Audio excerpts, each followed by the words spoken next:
statement Al-Quran syifa sebagai obat. Apa itu syifa? Itu dulu. Ya, apa itu syifa? Saya ingin selalu bergerak dengan pemahaman yang jelas. Ada apa namanya? Ontologi, epistemologi, dan aksiologi. Kita arahkan ke dasarnya dulu, ontologinya. Quran surah ke-17 Al-Isra. Ya, di ayat yang ke-82. Allah memberikan statement tentang syifa di situ. Ya, paling kiri agak ke tengah sedikit. Wa nunazzilu minal Qur'ani ma huwa syifaa'un wa rahmatul lil mu'minin wa la yazidudz zalimina illa khasara. Wa nunazzilu minal Qur'an, dan kami turunkan dari ayat-ayat Quran itu, minnya tab'id, menunjuk pada sebagian. Jadi nanti ayat Quran itu punya banyak keutamaan. Setiap ayatnya itu keutamaan pedomannya ke A, keistimewaannya bisa A, nanti yang lain bisa B, bisa C. Ada terkait dengan penyakit, ada terkait dengan kesuksesan, ada terkait dengan karir, dengan macam-macam. Ya, itu bimbingan yang kompleks dan sangat luas. Nah, ada sebagian ayat Quran itu yang ayatnya memberi petunjuk langsung berfungsi sebagai syifa. Ya. Wa rahmatul lil mu'minin, ada ayat lain berfungsi sebagai rahmat. Tapi ingat, lil mu'minin, bagi orang-orang yang yakin, tanpa ragu. Jadi kalau kita ingin berinteraksi dengan Al-Quran, kaidah pertamanya jangan pernah ragu. Ya, Quran surah kedua ayat 2. Dzalikal kitabu la raiba fi. Semua isi Al-Quran akan jadi petunjuk hudan lil muttaqin, bagi orang takwa. Syaratnya la raiba fi. Jangan ragukan sedikit pun. Anda ragu, Anda tidak mendapat manfaatnya. Oke, sekarang kita kembali. Apa itu syifa? Syifa sering diterjemahkan dengan obat. Ya, penawar. Syifa sesungguhnya punya arti yang lebih luas. Ya, obat itu di dalam Al-Quran, bahasa diksi Al-Quran, juga hadis, bahkan standar bahasa Arab biasa, itu setidaknya punya dua ya, diksi dari dua kasus yang terjadi. Ya. Satu begini, jika penyakit ya, yang butuh obat, penyakitnya itu berupa penyakit fisik saja, secara fisikal.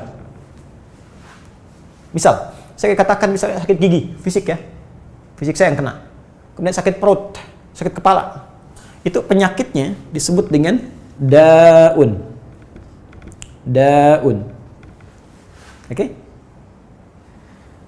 Penawarnya, obatnya disebut dengan dawaun. Ini. Baik kan? Ya. Karena itu ada kalimat begini yang disandarkan pada Nabi SAW, likulli da'in dawaun. Di setiap penyakit fisik itu mesti punya keyakinan pasti ada obatnya. Jelas ya? Nah, yang kedua, ada jenis penyakit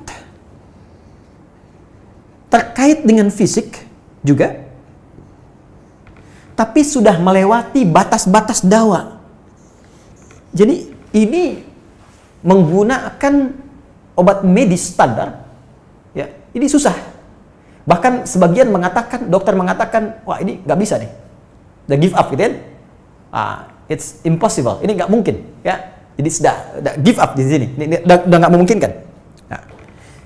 Atau yang kedua, penyakitnya tidak terkait dengan fisik secara langsung, tapi ada yang terkait dengan aspek-aspek psikal, ya. Secara psikologis, penyakit hati, iri hati, dengki, dan dendam, dan itu juga berpengaruh kepada fisik, tapi sudah melampaui batas fisik. Orang iri hati kan fisiknya terganggu, kayak enak makan, kan? Ya, pusing, tidur, bahkan tidur pun masih nggak enak, ngigonya juga masih dengki juga, gara-gara kamu nih tidur, masih keluar kalimat itu, ya, nggak enak kan? Dan nggak mungkin berobat mencari dawa, nggak mungkin. Ya, silakan cek ke rumah sakit, ada poli dendam, poli iri hati, nggak mungkin. Ya, yang ada poli gigi, poli mata, kan? Ya, poli iri hati, poli dendam, nggak ada, poligami nggak ada di rumah sakit. Anda nggak mungkin menemukan itu. Ya, nah maka penyakit yang lebih lekat kepada aspek non fisik itu seringkali diistilahkan oleh Al-Quran dengan kata marad namanya, maradun. Ya, penyakit hati. Karena itu ketika Allah menyifati orang munafik yang hatinya bermasalah, Allah tidak menyebutkan kata daun, tapi menyebutkan kata marad. Silahkan cek di Quran surah kedua Al-Baqarah ayat 10. Fi qulubihim marad. Ya, di dalam hati mereka ada penyakit. Hati yang di sini bukan hati fisik ya. Ya, tapi sumber kehidupan kita. yang ditetapkan oleh roh. Nanti ketika fisik itu mulai sempurna selama 4 bulan jadi mudghah.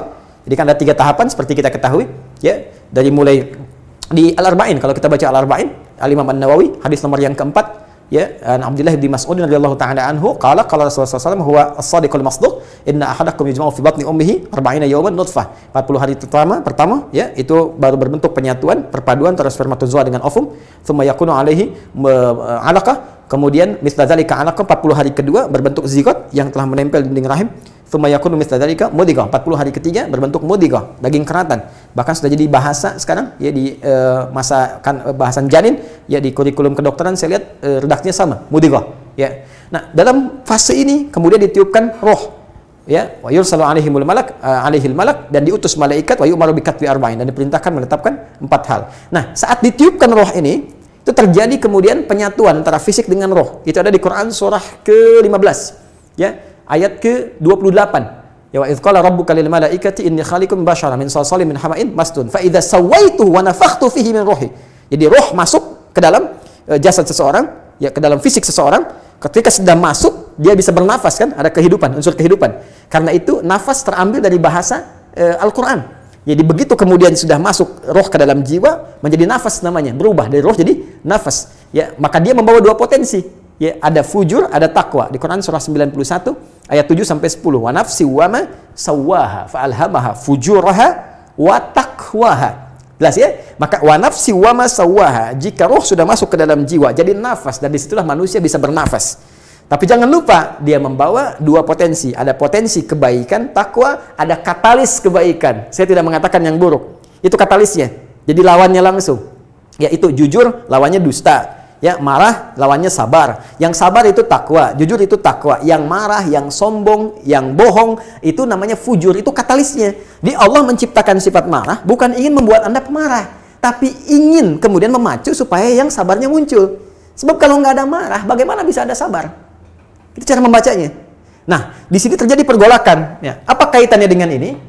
Orang-orang yang tidak bisa mengendalikan sifat takwanya dan tidak menjadikan sifat fujurnya sebagai katalis, tapi diikuti menjadi dominan, maka jadi penyakit di hatinya. Itu yang disebutkan dengan marad namanya. Ya, itulah yang memunculkan penyakit riya, pamer, gitu kan? Sum'ah, ingin didengar orang, sombong turunannya, ya, kemudian dendam dan sebagainya. Ini marad. Marad ini dan penyakit yang sudah melewati batas fisik, kalaupun terkait dengan fisik, nggak ada obatnya dari dawa. Yang ada hanya syifa. Syifa.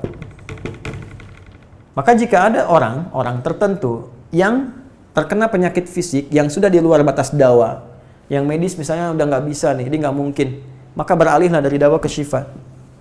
Ini yang pernah dilakukan oleh Nabi Ayyub alaihissalam. Ketika diuji dengan penyakit, Allah contohkan langsung supaya kita bisa meniru. Bukankah ayat ini turun ketika Nabi diuji dengan penyakit? Ya, supaya memohon kepada Allah. Jadi kan Nabi Ayub kan divonis dengan penyakit yang tidak pernah diderita oleh orang sebelum beliau, tidak akan dirasakan oleh orang setelahnya. Yang paling menarik apa yang dilakukan? Ketika semua mengatakan nggak mungkin, lalu turun kemudian gambaran dari Allah. Quran surah ke-21 ayat 83 sampai 84. Wa ayyuba, pakai fathah loh, bukan dhamma, bukan kasrah. Ya, fathah itu menunjukkan sesuatu di masa lalu untuk dibuka bagi orang di masa depan. Ya, fataha itu dibuka. Itu ilmu lughahnya. Saya spesialisasi di bahasa Arab. Jadi di antara makna itu fathah, kenapa ada fathah, ada dhamma, ada kasrah, itu ada maknanya. Wa ayyuba, dan kami buka kisah Ayub di masa lalu sebagai inspirasi untuk orang di masa depan. Idnada rabbahu anni masanni yadhurru wa anta arhamur rahimin. Ketika beliau mulai meninggalkan opini manusia dan mulai kembali kepada Allah dengan sangat kuat untuk spesifik memohon kesembuhannya. Ya Allah, penyakit ini sudah mengganggu saya. Untuk ibadah, itu poinnya. Untuk ibadah. Jadi ternyata kalau ingin disembuhkan dengan cepat, arahkan kesembuhan itu untuk niat kita beribadah. Kalau cuma pengen sembuh saja, jangankan Anda yang belum beriman pun kalau sakit pengen sembuh. Terus Anda tujuannya apa dari kesembuhan itu? Kalau cuma pengen minta dunia, apa dengan sakit belum cukup menjadikan Anda ingat Allah? Maka arahkan permohonan itu untuk kesembuhan supaya punya niat ibadah. Ya Allah, saya pengen sholat lagi. Ya Allah, saya pengen ke masjid lagi, pengen tahajud lagi. Mohon ya Allah, penyakit ini sudah mengganggu saya tahajud, saya pengen sholat lagi. Wa anta arhamur rahimin, sedangkan Engkau yang paling sayang kepada saya. Kalau yang Maha Penyayang saja tidak menyembuhkan saya, kepada siapa lagi saya mesti memohon? Nah, tahu apa yang terjadi? Begitu kalimat itu muncul dengan penuh kekuatan, keyakinan, visi yang benar, memanggil Allah dengan panggilan yang sangat halus, lembut, ya, terasa ke dalam jiwa, Maka jawabannya tidak menunggu lama. Fastajabna lahu fakashafna ma bi min dhurrin wa atainahu ahlahu wa mithlahu ma'ahum rahmatan min indina wa dzikra lil 'abidin. Lihat ujung ayatnya. Kami langsung sembuhkan penyakitnya. Kami singkapkan semua rasa sakitnya. Kami kembalikan semua yang dia rasakan rugi. Biaya obatnya diganti dengan rezeki yang lain, kesulitannya dihilangkan, datangkan dengan yang lebih baik. Dan yang paling dahsyat lihat ujung ayatnya. Wa dzikra lil 'abidin. Kami jadikan inspirasi, pengingat bagi hamba-hamba Allah yang soleh, yang diuji dengan penyakit yang serupa, maka amalkan amalan Ayub untuk mencari syifa. Ya, maka ini ikhtiarnya. Termasuk syifa, bisa mengobati penyakit hati. Nah, lalu sekarang apa terapannya? Karena disebutkan ada ayat-ayat Quran berfokus sebagai syifa. Ya, ini yang digunakan sebagai zikir diantaranya. Apa itu? Tadi saya sampaikan Al-Fatihah. Ya, itu lengkap. Al-Fatihah itu disebut syafiyah. Surah syafiyah, surat penyembuh. Silahkan Anda buka semua kitab tafsir. Di antara fadilah surah Al-Fatihah, kisah pertamanya adalah kisah seorang kepala suku di Arab yang digigit kalajengking. Bayangkan, kalajengking Arab pada saat itu. Ya, dan sudah kena racun dan sulit, orang semua sudah give up, ini nggak mungkin. Ya, apa yang terjadi? Ditemukan sahabat Nabi, secara singkat diketahui, ditanya ada yang bisa menyembuhkan, mereka berkata Allah yang menyembuhkan, tapi kami bisa berikhtiar. Dipanggil mereka, dibacakan Al-Fatihah sekali bacaan, tanpa diulang-ulang, tanpa pakai alat-alat tertentu, tiba-tiba syufia disembuhkan sampai diberikan hadiah berupa beberapa kambing. Tapi mereka, mohon maaf izin, Ibu Rektor dan sebagainya, mereka khawatir jadi gratifikasi. Dibawalah kambing itu kepada Nabi, disampaikan, boleh nggak makan dari sini? Jawab Nabinya apa? Dari mana kalian tahu kalau surat itu bisa berfungsi menyembuhkan? Al-Fatihah. Tapi gimana cara baca Al-Fatihahnya? Karena dulu orang sekali baca sembuh, sekarang orang 1000 kali malah nambah penyakit. Apa yang salah? Nah, berarti nanti ada terapan lagi ilmu yang lain, kan? Nanti ada surah ke-26, Asy-Syu'ara ayat 80 itu zikirnya Nabi Ibrahim.